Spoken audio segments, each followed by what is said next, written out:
Tout sera mis en œuvre pour protéger nos salariés et nos entreprises, quoi qu'il en coûte. C'est ce qu'avait promis Emmanuel Macron au début de la crise sanitaire.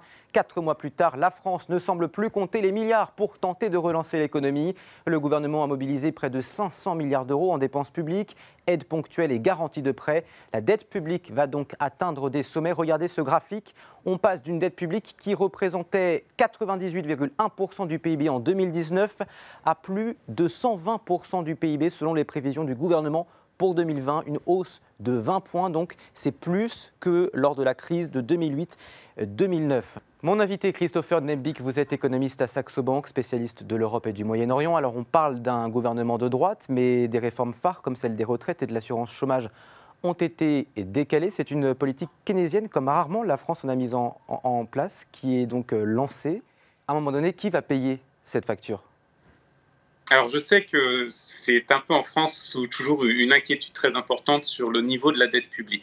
En fait, le problème, c'est que souvent, comme vous l'avez d'ailleurs à juste titre présenté, on met en avant le niveau de dette publique en pourcentage du PIB. Mais finalement, ça ne nous donne pas une réalité du risque lié à la dette publique. Aujourd'hui, pour comprendre s'il y a un problème au niveau de la dette publique et qui va payer, c'est tout simplement de savoir qui détient la dette publique. Et concrètement, aujourd'hui, ce sont des investisseurs institutionnels. Concrètement, ce sont des banques, des assurances. Et c'est aussi les banques centrales, notamment la Banque centrale européenne qui est massivement intervenue dans ce domaine-là. Et l'autre point, c'est de savoir si cette dette publique, elle fait réellement peser un coût économique à l'État qui pourrait l'inviter notamment à augmenter les impôts.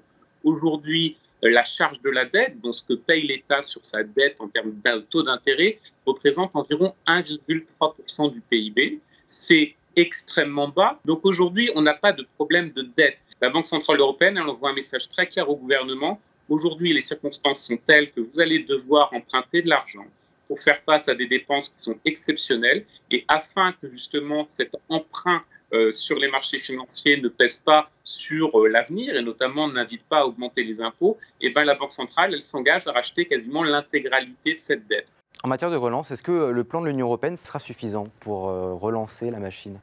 Alors bon, déjà, il faut, avant que je sois très négatif, je vais juste mettre en avant l'aspect qui est positif, qui est effectivement, au moins l'Europe, cette fois, a réagi très vite et a compris qu'il faut mettre de l'argent sur la table. Après, quand on va dans le détail, le problème, c'est que le montant qui est évoqué, c'est de 750 milliards. A priori, on devrait rester sur ce montant, 750 milliards d'euros. C'est faible si on regarde par rapport aux plans de relance qui ont été mis en place, que ce soit par exemple, bien sûr, dans les pays asiatiques, où là, vous avez eu vraiment des plans de relance massifs, indéniablement aux États-Unis, on discute de plusieurs. Exactement. Donc, vous voyez, les chiffres sont très différents. 750 milliards, c'est faible et surtout, ça arrive très tard parce que dans ce qui est discuté à l'heure actuelle, le déblocage des 750 milliards, une grande partie n'aura lieu qu'en 2023-2024. Donc, ce n'est pas de la relance finalement, c'est de l'investissement sur le long terme, mais pas de la relance. Donc, vraiment, le montant est trop faible par rapport à ce qui pouvait être mis sur la table, surtout si on compare en termes de zones qui puisse être comparable. Donc, on parle de la zone euro aux États-Unis, indéniablement, on n'est pas à la hauteur. Et surtout, ça arrive bien trop tardivement. Merci Christopher Nembik, économiste à Saxo Bank, d'avoir été avec nous sur Euronews.